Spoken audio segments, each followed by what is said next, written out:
మీ business ఏదైనా మీ ఊర్లో promotion చేయాలంటే అది సుమన్ టీవీతోనే సాధ్యం. ఇప్పుడే సంప్రదించండి.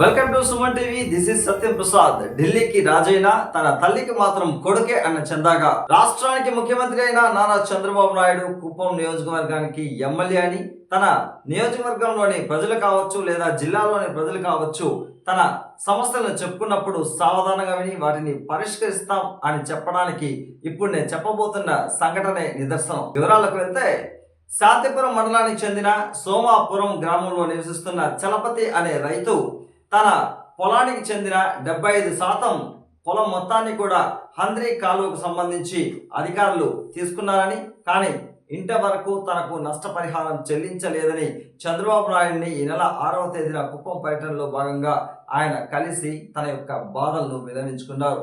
దీంతో పాటు ఉన్న 25% పొలంలో పంట పండించాలని అనుకుంటే తన దగ్గర బోరుబావి వేసిన ఆ నీళ్లు ఉన్నప్పటికీ దానికి సంబంధించిన విద్యుత్ కనెక్షన్ ఇవ్వడానికి కానీ, లేదా మోటార్ బిగించడానికి కానీ, లేదా పైప్ లైన్కి కానీ తన దగ్గర డబ్బులు లేకపోయిందని, ఇదే నేపథ్యంలో బ్యాంకు వారి దగ్గర అప్పు అడుగుదామని పోతే తనకు ఆల్రెడీ 50,000 రూపాయలు అప్పు ఉంది, దాంతోపాటు వడ్డీ కలిపితే 85,000 రూపాయలు అయింది, దాన్ని తిరిగి చెల్లిస్తే కానీ మీకు రుణం ఇవ్వము అని బ్యాంకు వారు ఖరాఖండిగా తేల్చేశారు. ఇందులో భాగంగా ఇంకా కన్నీరు మున్నీరు అవుతున్న ఆ రైతు చంద్రబాబు నాయుడుతో వెళ్లి విజ్ఞప్తి చేసుకోగా, స్పందించిన చంద్రబాబు నాయుడు ఎమ్మెల్యేగాను రాష్ట్ర ముఖ్యమంత్రిగాను వెంటనే అధికారులను ఆదేశించి ఆయనకి బ్యాంక్ రుణాన్ని రీషెడ్యూల్ చేయడం, అదేవిధంగా అతని పొలానికి సంబంధించి విద్యుత్ కనెక్షన్లు ఇప్పించడం, పైప్ లైన్ వేయడం, మోటార్ బిగించడం, వెంటనే సాగునీటిని అందించాలని అధికారులను ఆదేశించడంతో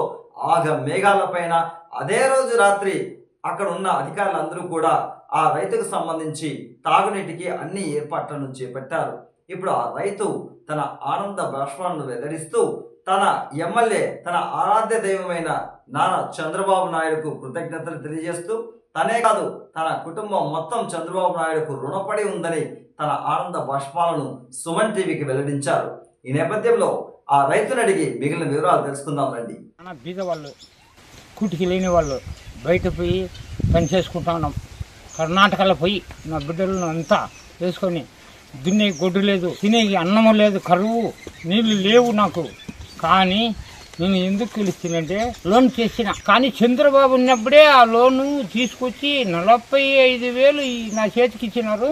ఆ 45,000కు గొర్రెలమ్మేసి బొర్రెపిచ్చిన. కానీ డబ్బు అడిగితే మోటార్ బిగించుకోవాలంటే ఎవరు నాకు ఇవ్వలేదు. ఆ ఎవరు సహాయం కానీ దాన్ని అట్లే పెట్టేసి బాబు ఎప్పుడు సీఎం అవుతాడో అప్పుడు పొయ్యి బొరబడి దొండబడి నేను నా సహాయం చేస్తాడని ధైర్యంతో ఆయన తెలిసి నేను ఏపించుకుని పాలు క్యాన్లా రోజుకు ఒకటి తెచ్చుకునేది. నేను గొడ్లకు నీళ్ళలేదు, ఇబ్బంది.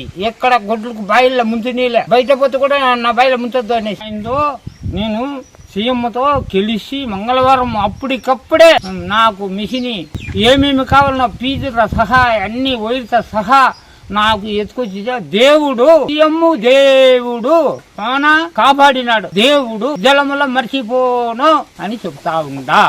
నాకు దేవుడు ఎవరు నన్ను కాపాడలేదు, ఇందరు నాయకులు ఉండ్రి చంద్రబాబు కాపాడినాడు, ఇది మర్చిపోం. మాకు అన్నం పెట్టాడు దేవుడు. ఇల్లు లేదు, ఇల్లంతా కాస్తా ఉంది, నీళ్లు లేకుండా అగసాట్లు పట్టుకుని నీళ్ళకి ఇచ్చినాడు మాకు దేవుడు. మాకు ఇల్లు కావాలి సార్, షెడ్డు, ఇల్లు. మా బిడ్డ తరమ బాబును మేము వదిలేదు లేదు, మాకు ఎలా చేసింది బాబే.